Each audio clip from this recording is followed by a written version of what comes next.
Дорогие близнецы, здравствуйте! Я рада, что мы встретились с вами, чтобы погадать на новый 2023 год. Гадание у меня будет по месяцам, 12 месяцев, 12 карт. И здесь, казалось бы, все просто. Первый месяц – это январь, второй – февраль, третий – март и так далее. Но, возможно, здесь тонкости, возможно, вам больше подойдет отсчет вот этих самых месяцев с точки открытия вашего соляра. Что это такое? Точка открытия соляра – это важное ежегодное событие для каждого. Это ваш день рождения, астрономический, астрологический. Это где-то в пределах, это нужно смотреть, соответственно, ваш соляр, точка открытия, когда, это где-то рядом с днем вашего рождения. Поэтому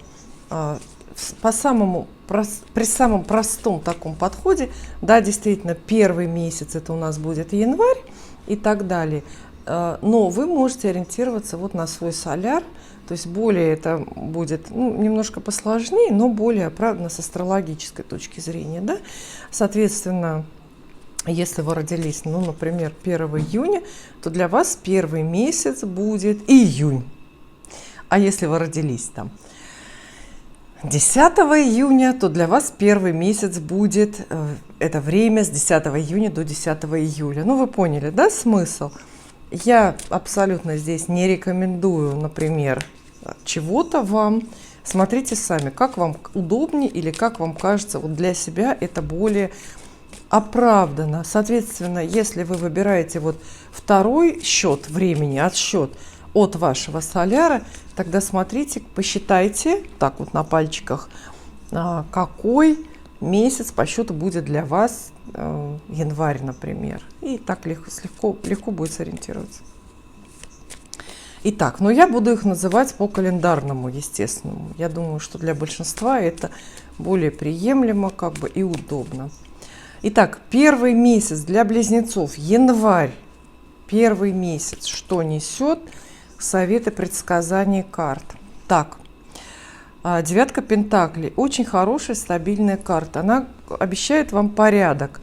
Приход порядка в вашу жизнь, в те сферы, в которых вы его, может быть, и не ждали. Или, наоборот, ждете больше всего.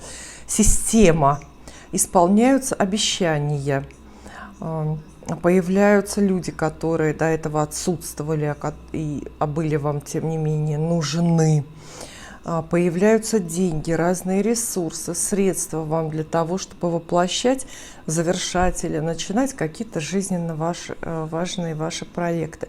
Девятка пентаклей, карта очень хорошая для денег. Она рекомендует денежные вложения, какие-то крупные покупки.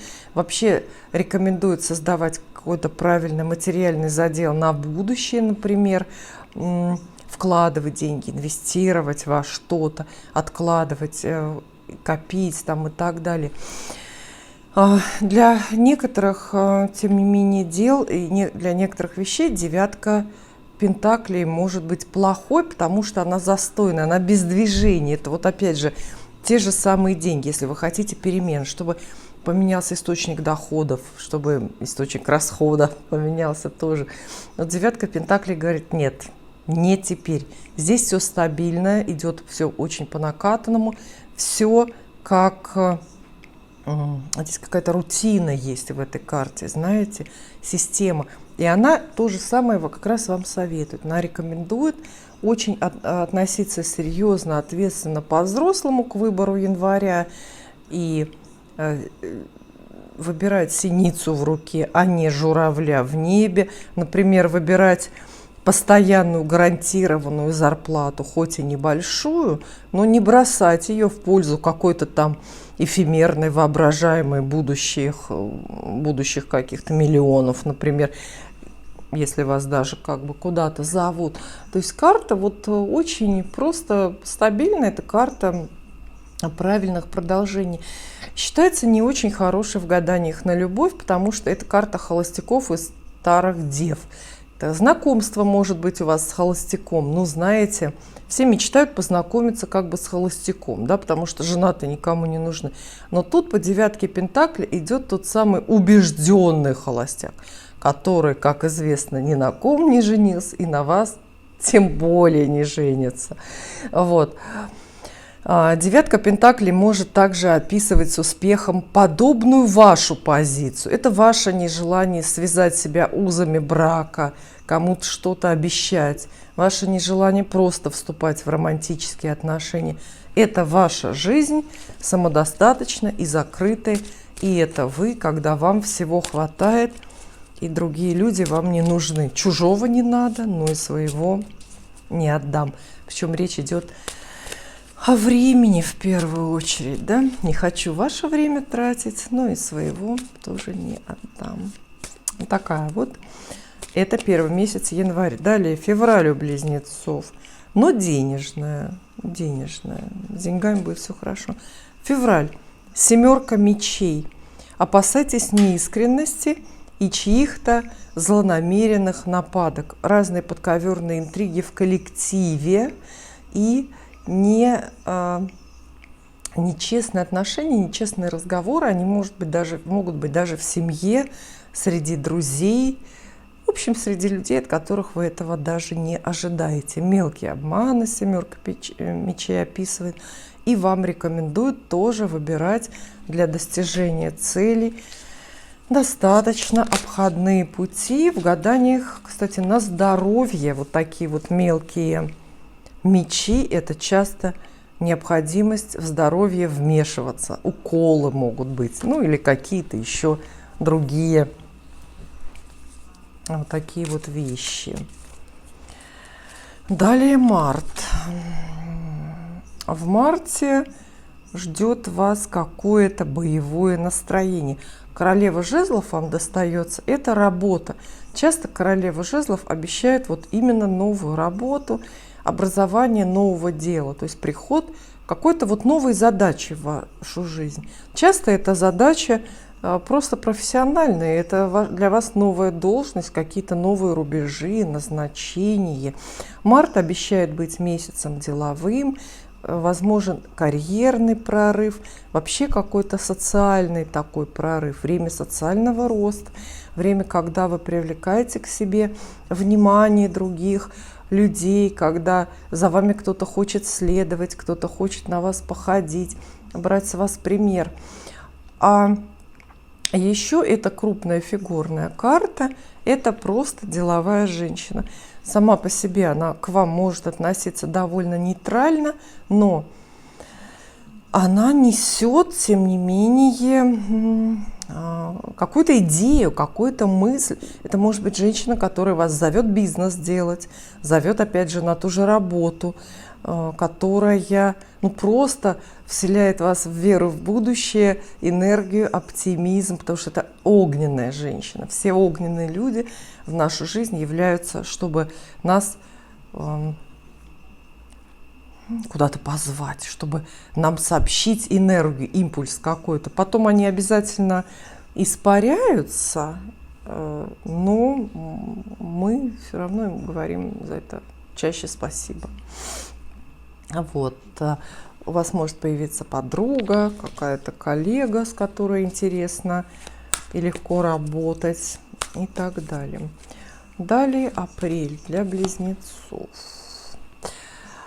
Снова дела, снова какие-то новые горизонты вас ждут. Рассмотрите, пожалуйста, иллюстрацию. Она более чем оптимистическая. У вас будет очень-очень бодрое настроение. Тройка жезлов. Максимальное время вера в себя и максимально оптимистичное видение будущего. Тройка жезлов – это карта «Совет не останавливаться». То есть вот вы в апреле, во-первых, понимаете, что занимаетесь своим делом, понимаете, что вас очень многое ждет в карьере и в творчестве, понимаете? Это ощущение призвания, и самое главное, посмотрите, в какой уверенной позе, хоть мы лица не видим, да, но мы понимаем, что здесь на карте изображен человек, который очень смело смотрит в будущее. То есть это приход какой-то, знаете, жизненной уверенности нового уровня. Вот до этого у вас все было хорошо, вы понимали, что в будущем все лучше, чем теперь, например. А тут у вас как будто бы появляются поводы, очень серьезные поводы уже так думать. силу в руках чувствуете, жажда жизни и так далее. Тройка жезлов, для кого-то это будет роман, будут любовные отношения, которые, безусловно, продолжаются, например, после долгой разлуки. Это же тоже довольно оптимистично, и это тоже то, что заставляет там, желать жизнь, жить, да? Вот. Пока все очень оптимистично для близнецов. Далее май. А в мае вас ждет дальняя поездка. Давайте так, с самого крупного начнем. И самого, в общем-то, древнего и правильного толкования карты – колесница. Это бесконечное волнение, волнение счастливое, предвкушение от возможностей.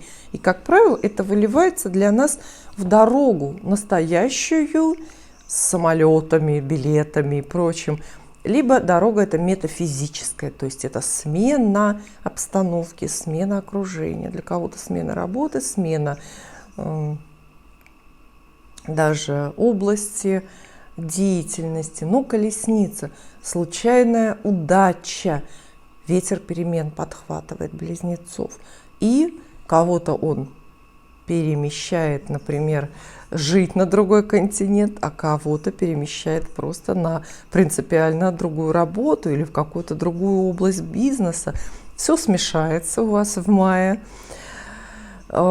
Все, о чем вы так, ну, в общем, уверенно рассуждали весной, да, все это может сильно-сильно поменяться. Знаете, судьба ведь наша любит пошутить. И даже самая благополучная и уместная, казалось бы, карьера может вмиг разлететься, ну, скажем, из-за того, что вы легкомысленно решили все поменять, переквалифицироваться и вообще бросить душный офис и уехать куда-нибудь на Бали инструктором по серфингу работать. То есть вот они, самые радикальные перемены. В мае они к вам подбираются. Но и до этого все правильно, все хорошо. Ничего не отменяется и до этого. Далее лето, да, приходит июнь. Угу. Большие возможности. Туз Пентаклей – это дорога в новую жизнь. Видите вот эти вот воротики? Это идеальная дерновая изгородь, в которой есть калиточка. Если проходишь через эту калиточку, живешь уже совсем-совсем по-другому. Вот о чем карта это говорит. Крупная денежная карта, то есть какой-то большой куш ждет близнецов, большие деньги. И новая жизнь тогда именно благодаря тому, что это деньги новые, знаете, ну, собственно, как можно еще поменять жизнь? Только если качественно, количественно, скорее, другие финансы приходят. То есть это новая, на порядок большая зарплата, может быть, новый дом, просто бизнес-проект какой-то, который очень хорошо или финансируется, или приносит хорошие прибыли, или хорошо оплачивается как бы эта деятельность. Ну, много хорошего можно сказать про туз Пентаклей, потому что в старину считалось, что даже не надо продолжать гадать, если эта карта появилась в раскладе. Вы, кстати, можете и не смотреть расклад дальше, если вы суеверны. Но самое главное, если основное его значение, это вот большие деньги. Это был ваш июнь. Теперь июль для близнецов. Ну, кстати, логично. Июнь, близнецы, день рождения, большие деньги. Может, наконец-то вам кто-то достойное что-то подарит на день рождения. Сразу заводик какой-нибудь. Июль. Так, в июле близнецов ждет кто? Рыцарь жезлов. Появление человека. Внезапное появление какого-то горячего человека. Горячее влияние чужое, скорее, да. Вот эти вот все фигурные карты по жезлам описывают разные наши начинания, ну, в общем, наши в итоге, да, потому что гадание для вас, для близнецов, но с подачи или под влиянием, под воздействием другого человека. И вот этот самый человек, вот, кстати, хорошая карта, если вы ждете, если вы, допустим, не самостоятельно, сами не до конца знаете, чем вам заниматься, или не знаете, чего вы стоите, если подозреваете у себя низкую самооценку, если у вас вообще сниженная какая-то мотивация, и вам всегда нужен человек-паровозик, человек, который как будто потащит за собой, вот он вам как раз здесь выпадает. Это карта июля. Для многих одиноких близнецов это портрет молодого человека, портрет мужчины, рыцарь жезлов, страстный, яркий, с горящими глазами, часто такой, который сам надолго не задержится, приходится прилагать усилия, чтобы его рядом с собой как-то оставить, но это яркое впечатление. То есть у вас появится человек, который, обожжет, оставит впечатление, и что-то как-то через него можно жизнь свою поменять. Но этого человека нужно заметить, ему нужно поверить, его нельзя никак удержать, не надо его контролировать и в клеточку сажать, знаете, как экзотическую птичку какую-то. Август для близнецов.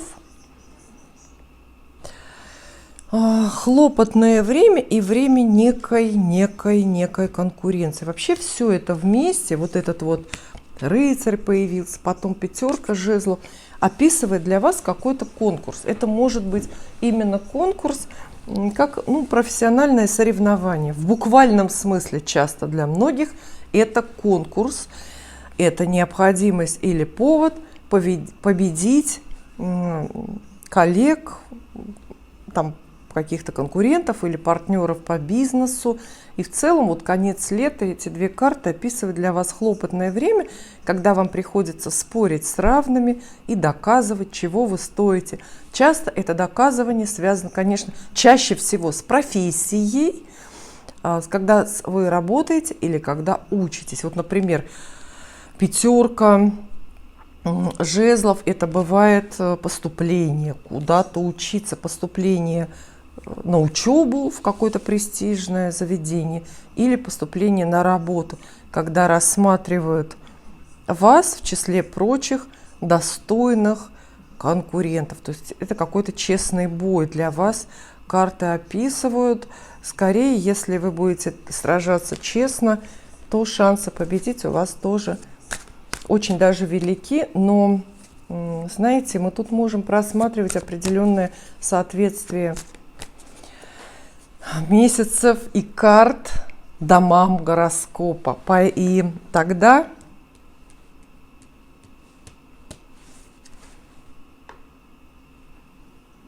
это август. Август – это 5-й дом.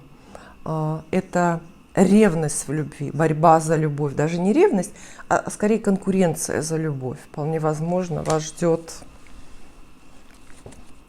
вот это время, когда нужно доказывать избраннику, что вы достойны, что вы по-настоящему лучше других. Далее, следующий месяц – это сентябрь. В сентябре вас ждут одни какие-то сплошные праздники. 9 кубков – время добрых знакомств. Это время очень безмятежного общения с людьми. И вот как будто бы только что до этого были ревность, конкуренция, нужно было с кем-то буквально силами мериться. А тут раз, и все это не надо. Все помирились, все всех простили, буря улеглась. И сентябрь вам карты обещают месяц отдохновения. Это просто праздники, бесконечные праздники. Время бездумно, эмоционально тратить деньги, например. Это время не слишком заботиться об экономии каких-то ресурсов. Это время, когда по каким-то причинам не надо будет много работать и много спорить вообще с людьми, с судьбой. 9 кубков самая благополучная и праздничная. Это сентябрь для близнецов. Далее. Октябрь. Ну что ж, все-таки, вот знаете, как это получается? Это очень интересная ведь схема получается. У вас перемежается. Вот была пятерка жезлов, конкуренция, когда вы оспориваете место под солнцем, да? Потом время отдыха, а потом шестерка жезлов, когда вы уже победили. Как будто бы вы участвуете в каком-то тендере, конкурсе. Вот вы участвуете, боретесь изо всех сил, потом месяц отдыхаете, про все забываете и спокойно ждете решения, а потом в октябре получаете решение в вашу пользу. Это же выход на работу, да, может так выглядеть. Вот вы спорите с другими конкурентами, потом ждете решения, в это время наслаждаетесь жизнью, как и положено, да, а потом вот узнаете, что вас признали, призвали, и вы выглядите абсолютно лучшими и в собственных глазах, и в каких-то чужих. Шестерка жезлов вам достается в октябре. Это просто триумфальное время. Признанный успех. Это премии, почетные грамоты, аплодисменты. Вот если нам нужно услышать откуда-то от колоды Таро, да, какое-то звуковое сопровождение, литавры, медные трубы, аплодисменты, все, что так ласкает ухо среднестатистического гражданина, да, это все шестерка жезлов. То есть вам хлопают, понимаете, хлопают. Это такой видимый успех, который не только вы признали про себя, хотя это тоже важно, да, собственное ощущение успешности, но тут этот успех признают, награждают вас какой-то премией, каким-то званием могут наградить даже в это время. Начальство может заметить. Победа, но победа в любви. Да, если мы ту пятерку жезлов отписали на любовь, сказали, что это может быть именно конкурентная борьба какая-то за сердце, за внимание любимого человека, то шестерка здесь уже это победа. И в любви тоже, потому что любовь в любви, знаете, как на войне все средства хороши, и в любви тоже бывают и трофеи, и потери, и травмы, и День Победы бывает в любви, да. Ну, кто проходил, тот знает. Далее, безусловно, ноябрь. Так, про ноябрь близнецам расскажет королева мечей. Вы знаете, по-моему, в этом гадании никто без нее не обошелся. Никто не обошелся. Королева мечей, злодейка, соперница, разлучница. И в вопросах любви тут все понятно. Это ваше настроение, когда вы вынуждены действительно кого-то опасаться. Происки, злое колдовство, просто дурное настроение из-за дурной женщины. Но королева мечей часто работает и просто в социуме, в каких-то социальных связях. Подруга, которая вам позавидовала и подвела вас, в худших случаях как-то предала, например, сделала достоянием общественности ваши тайны, которые вы ей когда-то доверяли, да?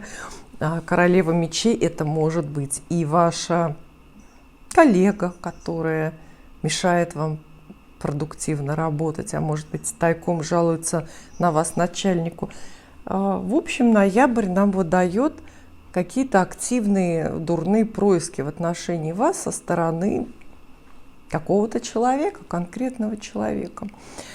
Поэтому смотрите, что вам ближе. Если это любовная история, то вот соперница появляется. Ну, во всех случаях это соперничество, да, потому что все-таки зло люди делают и завидуют кому-то именно вот из этих побуждений, как правило, да, чтобы что-то отхватить себе.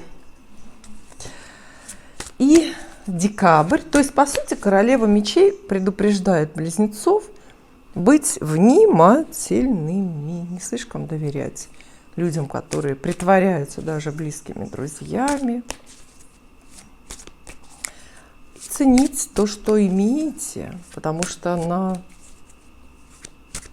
на ваши ценности есть и другие желающие, которые ротик свой тоже разевают. И декабрь. Угу. А в декабре все, безусловно, хорошо. Десятка кубков. Это семейная карта. Здесь вот тоже изображена на этой иллюстрации семья. Не случайно. Вот десятка кубков, карта очень изобильная и коллективная. Она описывает, ну, во-первых, ваше настроение. Очень счастливы. Это время, когда вы всем все прощаете. Кто бы вам что ни сделал до этого, кто бы вас не обидел, кто бы вас не обошел там, может быть, в какой-то конкурентной карьерной борьбе, здесь вот приходит успокоение и понимание того, что все на своих местах, например. Десятка кубков описывает как будто бы, ну, знаете, сцену коллективного примирения. То есть это хорошие отношения в коллективе, в трудовом, хорошие отношения в семье. Это возможность найти своих, может быть, даже среди незнакомых людей. Это возможность присоединиться к какому-то достойному сообществу в интернете, каким-то группам очень подходящим где-то в Фейсбуке. Возможность общаться доброжелательно и очень счастливо с множеством людей. То есть, по сути, карта праздник. Конец года для близнецов безусловный праздник. Карты вам достались абсолютно все хорошие. Время богатое. Новый год для вас время богатое, с переменами, с деньгами, что важно, с активной довольно-таки конкурсной борьбой. Это будет возможность себя с кем-то сравнивать и кого-то в честном, безусловно, бою побеждать, что тоже жизненно важно. Необходимо для поддержания жизненного тонуса. Я еще раз поздравляю вас с Новым годом. Увидимся.